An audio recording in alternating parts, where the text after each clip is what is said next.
అప్పులన్నీ తీరిపోతాయి, మొండి బాకీలు తొందరగా వసూలవుతాయి. ఆ 5 మొక్కల్లో మొట్టమొదటి మొక్క తులసి మొక్క. ఎవరైనా సరే ఇంట్లో కృష్ణ తులసిని కానీ లక్ష్మీ తులసిని కానీ పెంచుకోవాలి. అలా పెంచుకుంటే లక్ష్మీ కటాక్షం విశేషంగా కలుగుతుంది. రెండవది మారేడు. ప్రతి ఇంట్లో కూడా మారేడు మొక్క తప్పనిసరిగా ఉండాలి.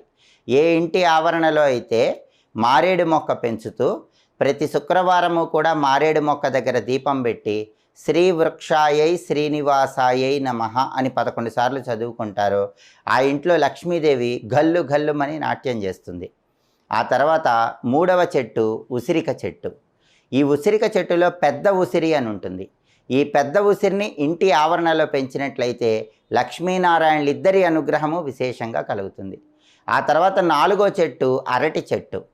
ఏ ఇంటి ఆవరణలో అయితే అరటి చెట్టు పెంచుతారో ఆ ఇంట్లో ఎలాంటి కష్టాలు ఉండవు. డబ్బుపరమైన